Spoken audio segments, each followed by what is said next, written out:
Salah seorang datang kepada Sayyidil Habib Umar bin Muhammad bin Salim bin Hafid. Ini orang nanya kepada Sayyidil Habib Umar, "Ya Habib, saya punya pertanyaan." Apa kata Habib Umar? "Habib, mana yang lebih baik? Minta dunia kah? Seperti Syekh Abi Bakar bin Salim, atau tidak mau dengan dunia seperti Al-Imam Abdullah Al-Haddad?" Imam Abdullah Al-Haddad itu tidak suka dengan dunia. Sampai beliau di dalam doanya, "Allahumma khlus min qalbi kulla qadari minad dunya." Ya Allah, keluarkan dari hatiku semua kadar urusan tentang dunia. Itu adalah Imam Abdullah Al-Haddad. Tak ada ke dunia. Kalau kita kan tidak, semuanya minta dunia. Ini Imam Abdullah Al-Haddad. Jadi ini orang nanya sama Habib Umar, "Habib, lebih bagus mana nih kita milih? Minta dunia seperti Syekh Abi Bakar bin Salim, atau minta tak suka dunia seperti Imam Abdullah Al-Haddad?" Kalau kita kan pasti ngasih jawaban salah satunya, tapi tidak dengan Habib Umar bin Habib. Habib Umar bin Habib mengatakan apa? Minta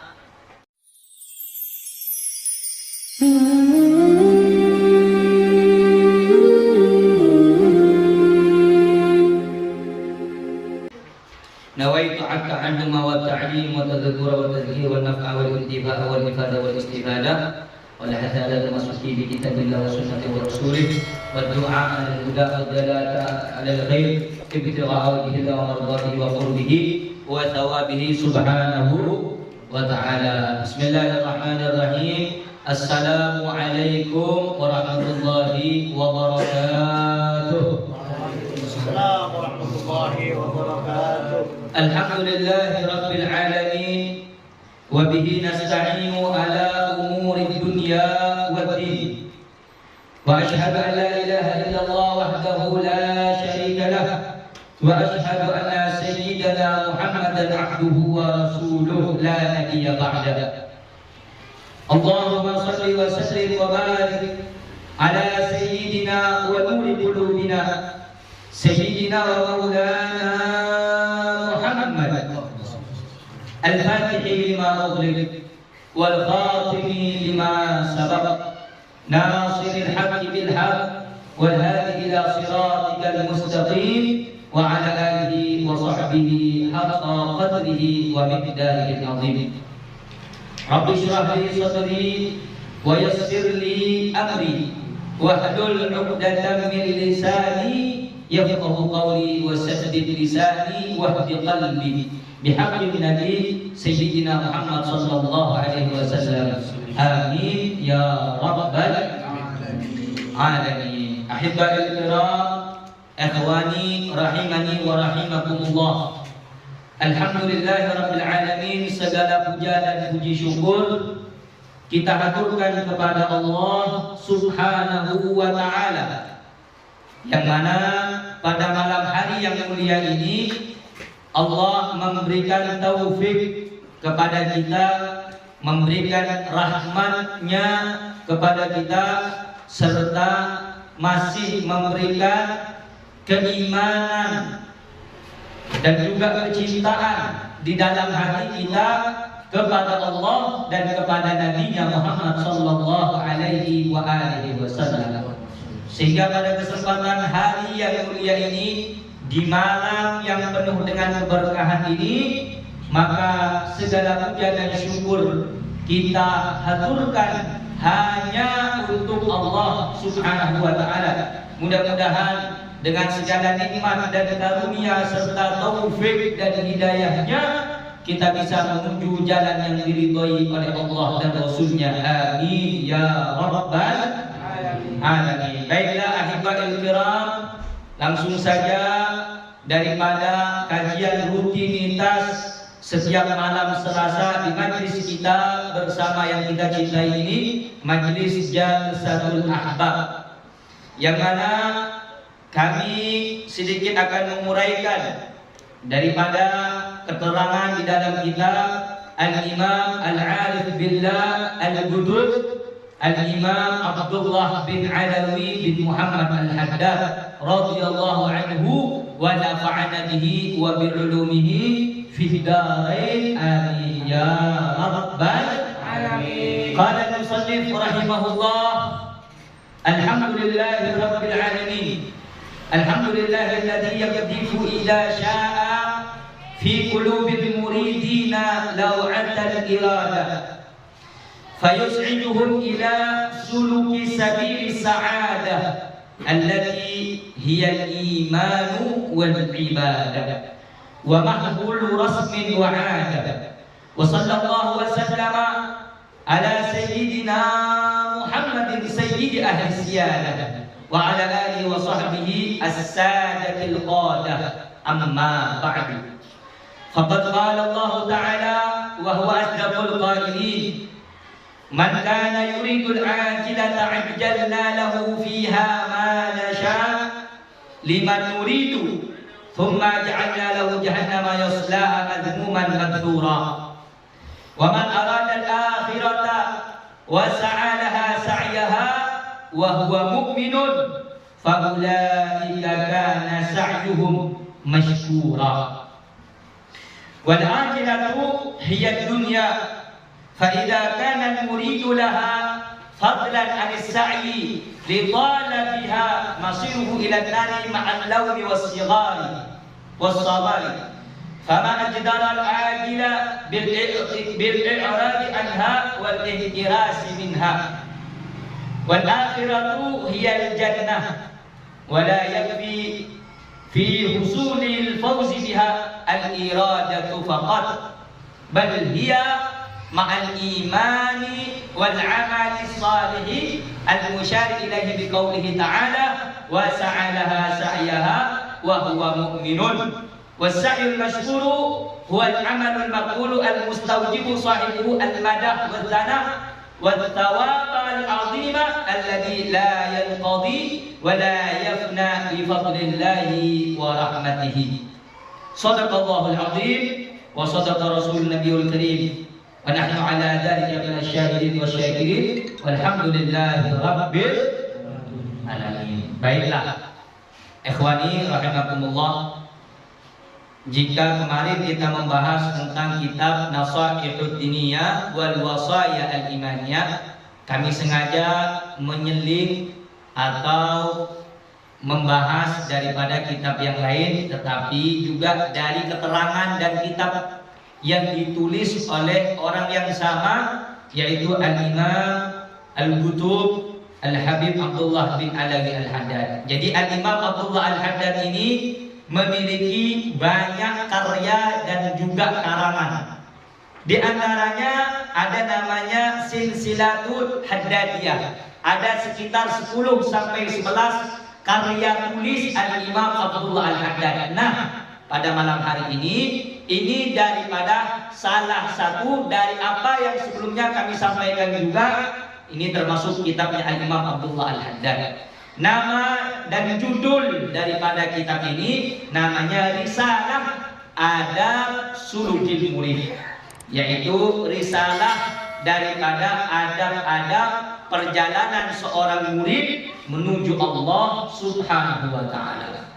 Jadi biar kita memahami dan mengetahui bahwa setiap perjalanan menuju Allah Subhanahu wa ta'ala tidak hanya cukup dengan ilmu syariat saja, tetapi ada bagian-bagian ataupun ada kaidah-kaidah, ada ketentuan-ketentuan serta tata cara, adab-adab untuk menuju Allah Subhanahu wa ta'ala. Sehingga dikatakan oleh sebagian ulama, likulli syai'in adab. Segala sesuatu itu ada adabnya, ada tata caranya, ada cara melakukannya, sehingga tidak sembarangan orang untuk bisa menuju Allah Subhanahu wa ta'ala bila mana adabnya tidak sempurna. Contoh, jika seseorang di dalam melaksanakan sholat, bila syarat dan rukunnya telah terpenuhi, maka sholatnya sah. Timbul pertanyaan, bagaimana kalau sholatnya orang yang cuma pakai sarung tapi tak pakai baju? Dia menutupi aurat laki-laki mulai ma baina surrah wal rukbah, antara pusat dan lutut. Bila mana dia telah menutup auratnya, menjaga dan memenuhi daripada syarat dan rukun salat, salatnya sah hadirin. Walaupun dia salat tanpa menggunakan baju. Tetapi jika kita berbicara dengan adab, dengan sopan santun, dengan tata krama yang baik, memang salatnya sah. Tapi apakah seperti itu menghadap Allah? Apakah seperti itu menghadap Sang Pencipta dunia dan semesta? Maka itulah, walaupun secara syarat dan rukunnya sah salat orang tersebut, tetapi dari kacamata adab tentang suluk masalah hati, orang tersebut tak memiliki akhlak kepada Allah Subhanahu wa ta'ala. Nah karena itu, di dalam kitab ini dijelaskan bagaimana seorang murid harus memiliki adab, harus memiliki kebersihan hati, harus memiliki kebersihan rohani, sehingga tak kala dia mengamalkan ilmunya dengan ilmu syariatnya, justru ilmu tersebut membuat hatinya bersih, dan dengan kebersihan hati itulah kita dapat menuju Allah Subhanahu wa ta'ala. Nah, langsung saja setelah memulai muqaddimahnya Al-Imam Abdullah Al-Haddad, beliau menukil satu firman Allah Subhanahu wa ta'ala. Beliau mengatakan apa? Wa huwa asdaqul qailin. Allah itu adalah zat yang paling benar ucapannya. Jadi tidak ada ucapan yang lebih benar daripada ucapan Allah.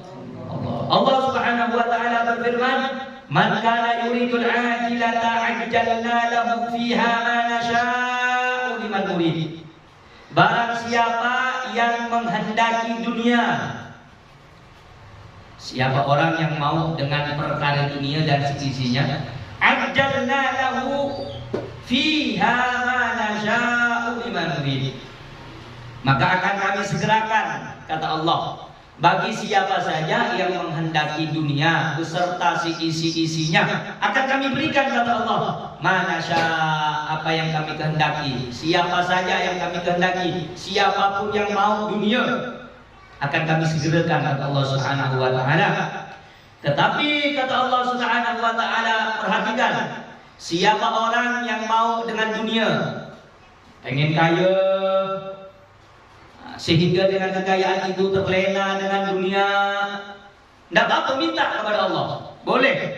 Tetapi ingat, thumma ja'alna lahu jahannama yaslaha madmuman madhura. Na'udzubillahi min dzalik. Tetapi ingat kata Allah, dan kemudian orang yang suka minta dunia, pengen dipercepat, pengen apa segala hajatnya dikabulkan, ajjalna lahu fiha ma nasya, kami cepati, kami segerakan, kata Allah. Tetapi ingat, summa ja'alna lahu jahannama, tetapi kami akan berikan kepadanya juga, kami akan tentukan juga untuknya, apa itu? Jahannam, neraka jahannam. Yaslaha, dia akan memasukinya, dia akan mendatanginya, dan dia akan terjerumus ke dalamnya. Yang mana orang yang sudah masuk ke dalam neraka jahannam tersebut madmuman madhura, dalam keadaan terhina dan juga dalam keadaan terusik. Nah, jadi di sini pertama-tama nih, dengarkan baik-baik. Pertama-tama sebelum beliau nih membuka pasal-pasal di dalam kitab nih, beliau udah ngasih tahu hati-hati. Pokoknya segala sesuatu yang berbau dunia udah tak bagus. Bukan kita tak boleh dengan dunia, boleh. Tetapi apakah kita mampu dengan godaan-godaan dunia? Boleh. Tidak ada yang melarang minta dunia, boleh. Tetapi dunia yang sekiranya membawa kita dalam urusan akhirat. Makanya di sini beliau sudah mewanti-wanti Arafah. Kenapa beliau mewanti-wanti? Karena banyak orang itu kotor dan rusak di dalam pengibadatannya kepada Allah gara-gara dunia. Tidak sedikit, saudara-saudara. Orang alim bisa rusak keilmuannya karena dunia. Orang ahli ibadah bisa rusak ibadahnya karena dunia. Orang yang hidup di alam dunia bisa rusak keadaan hatinya karena dunia. Karena itu beliau mewanti-wanti kita harus waspada, harus berjaga-jaga. Tengah alam dunia. Urusan dunia ini bahaya. Urusan dunia itu bahaya. Makanya kata Allah di sini, siapa yang mau dunia, aku cepatkan dia. Tetapi ingat, kalau kau sudah terjerumus dengan dunia, lupa kepada hukum Allah, lupa kepada perintah Allah, tidak mematuhi syariat-syariat Rasulullah Sallallahu Alaihi Wasallam, maka summa ja'alna lahu jahannama yaslaha madhmuman madhura. Aku tempatkan kau nanti di dalam neraka jahanam. Na'udzubillah min dzalik. Mudah-mudahan kita selamat semua. Jadi saudara-saudara yang dimuliakan oleh Allah Subhanahu wa taala, dunia ini ya, banyak orang kira dunia itu hanya berupa harta. Tidak. Al-Imam Ali bin Abi Thalib di dalam kitab Nahjul Balaghah kalau tidak salah, beliau pernah mengatakan segala sesuatu yang melupakan engkau kepada Allah, maka itu disebut dunia. Contoh, kerja melupakan engkau kepada Allah, itu dunia. Istri dan anak bila melupakan kepada Allah, itu bentuknya juga dunia. Apalagi bahkan ibadah sekalipun, bila mana ibadah itu justru menjauhkan kita dari Allah, itu bentuknya dunia, walaupun secara zahir itu bentuknya akhirat. Makanya jangan salah, baginda Nabi Muhammad SAW dari banyak keterangan dalam kitab beliau mengatakan berapa banyak saudara-saudara amalan-amalan yang bentuk zahirnya itu dunia, tetapi digolongkan sebagai golongan amal akhirat karena niatnya yang baik. Contoh, ente bersihkan batu di jalan, itu amal dunia sebenarnya. Amal dunia. Tapi karena ente niat supaya setiap orang melangkah ke masjid tidak jatuh, supaya orang berjalan tidak jatuh, supaya mempermudah jalan kaum muslimin, walaupun itu bentuknya perkara dunia, Allah masukkan dan Allah catat sebagai perkara akhir karena niat yang baik. Sebaliknya ada sebagian amalnya bentuknya akhirat, tapi Allah hinakan orang tersebut karena niatnya yang tak baik, digolongkan menjadi amal dunia. Contoh, apa itu? Amal akhir. Secara pandangan zahir adalah amal akhirat. Bagus kelakuannya.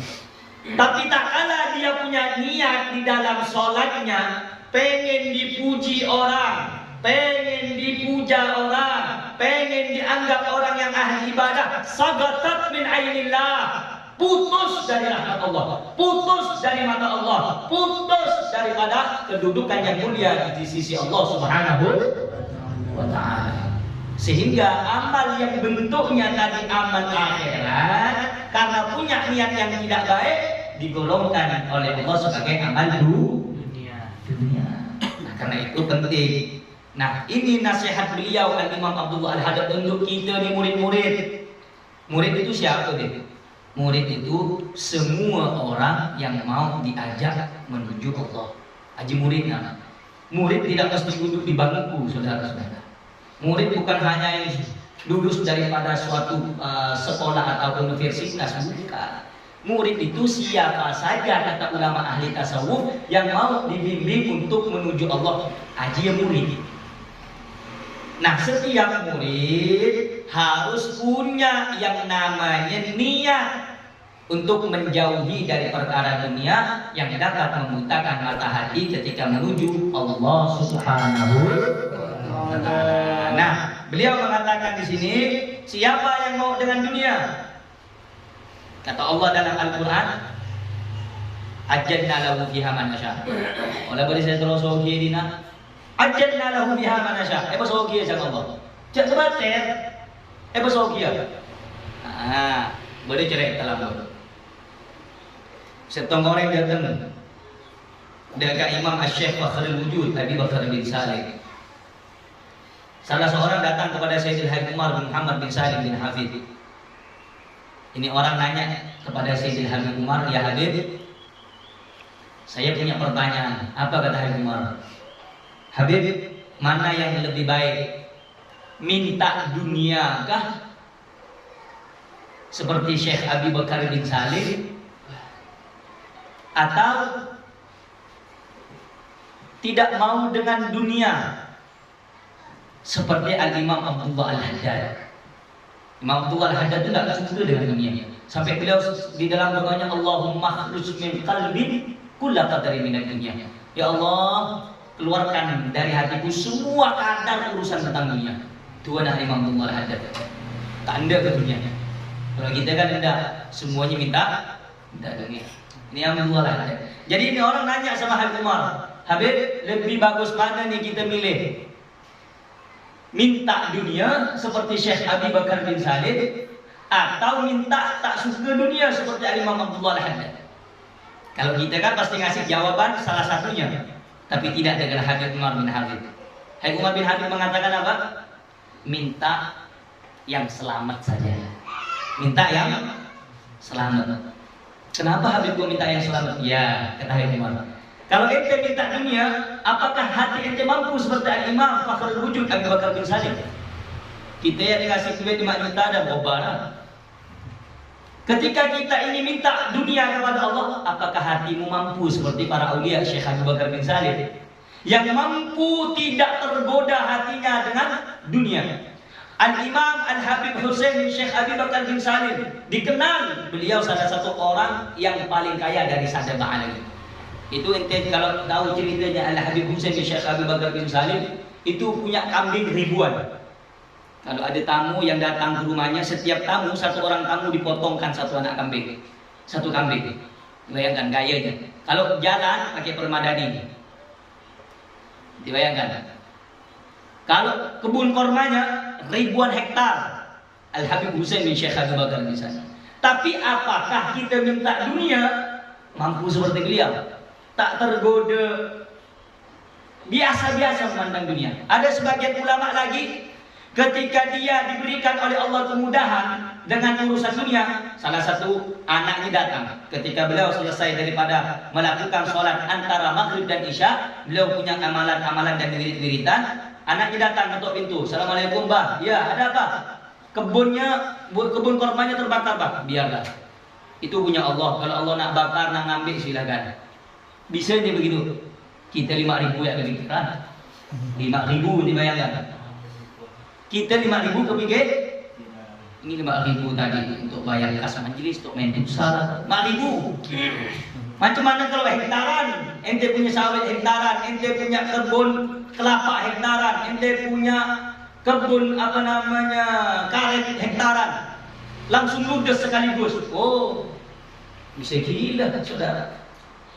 Maka itu kata Habib Umar, minta saya selamat. Terus kata Habib Umar, kalau kita minta, ya Allah, jauhkan aku dari dunia. Apakah kalau sekaki pada Imam Abdullah Al-Haddad? Saya tak butuh engkau ke dunia. Paham maksudnya? Kalau kita minta dunia, apakah kita mampu sekelas Syekh Abi Bakar bin Salim mengendalikan dunia? Hatinya tidak tertipu dengan atau kita berdoa tidak mau dengan dunia? Apakah hati kita mampu juga seperti Al-Imam Abdullah Al-Haddad? Al-Imam Abdullah Al-Haddad, ente bayangkan, ente tahu Al-Imam Abdullah bin Alawi Al-Haddad rumahnya sederhana. Bisa deh. Zaman sekarang lihat orang beli kulkas tetangga, kita yang bisa jual. Apa maksudnya? Iri. Tetangga tentang motor baru, udah sakit hati. Makanya kalau kita minta untuk tidak cinta dan suka kepada dunia, maka minta yang selamat, kata Hewan. Minta yang selamat. Karena kita gak bakal mampu hidup tanpa urusan-urusan dunia materi. Tidak bisa kalau kita. Berbeda dengan para aulia, berbeda dengan mereka para salihin. Al-Imam Abdullah Al-Haddad sampai tak mau dengan dunia. Sayyidina Imam Ali bin Abi Thalib beliau mengatakan, "Ad-dunya, wahai dunia, ya dunia, talaqtuki thalatha." Raja Sayyidina Ali. Hei dunia, engkau nelak ke kaki telak telok, tak boleh. Sayyidina Ali, cara orang lagi. Kira-kira apa dia? Ya dunia, talaqtuki thalatha. Engkau telak kaki. Ku udah tak ikut cari dia, untuk Nah, jadi kita minta apa? Minta yang selamat. Nah, karena itu saudara-saudara yang dimuliakan oleh Allah Subhanahu wa taala, segala sesuatu yang berurusan dengan dunia itu dapat menggelapkan mata hati. Makanya Sayyidina Utsman bin Affan dalam kitab Al-Imam Nawawi radhiyallahu anhu beliau mengatakan hammud dunya zulmatun fil qalbi wa hammul akhirah nurun fil qalbi. Kerisauan, kegalauan, kegelisahan tentang urusan dunia, punya pikiran itu punya makan apa. Hal itu zulmatun fil qalbi, bisa mapeteng yang minta bertanya, coba. Tapi sebenarnya para aulia itu wahamul akhirah nurun fil qalbi. Tapi orang sesumpek mikir agama, sumpek mikir bajeng, sumpek mikir ibadah. Ada remeng kok mata nyaman sekali ibadah. Cek beri bisa sholat duha 4 rakaat, bisa tahajud beriman, bisa mata bajeng. Kepikiran orangnya. Tak bajeng sekali kepikiran. Apalagi tak bajeng wajib kepikiran. Nah itu nurun fil qalbi, bisa macelep, otabe bisa materang dekat.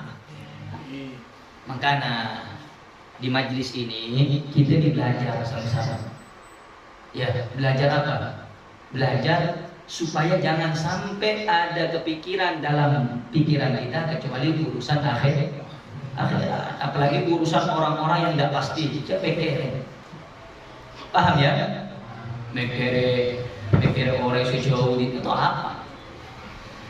Makanya pikirkan urusan akhirat, niscaya Allah akan mempermudah urusan dunia. Nah, hadirin ikhwani rahimani wa rahimakumullah, terakhir yang ingin saya sampaikan bahwa dalam setiap kehidupan kita boleh meminta dunia, ya, berdoa kepada Allah dipermudahkan urusan dunia, tapi jangan sampai lupa dunia yang dapat membantu kita melaksanakan ketaatan kepada Allah.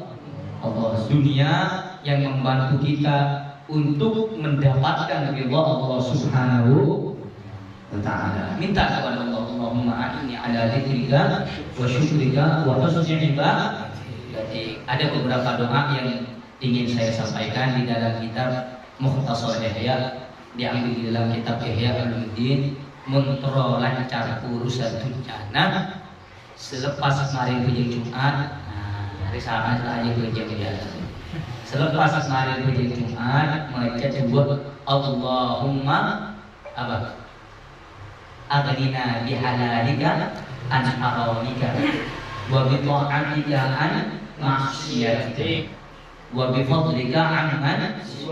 Allahumma ya ghaniyyu ya hamid, ya mubdi'u, ya mu'in, ya rahimu, ya wadud, aghnina bihalalika an haramika wa bi ta'atika an ma'siyatika wa bi fadlika amman siwak. Bila mana amalan ini dibaca, maka orang yang membacanya akan dimudahkan segala urusan dunia dan akhiratnya oleh Allah Subhanahu wa taala. Nanti kalau kurang jelas, nanti anak tuliskan di grup majlis Isya.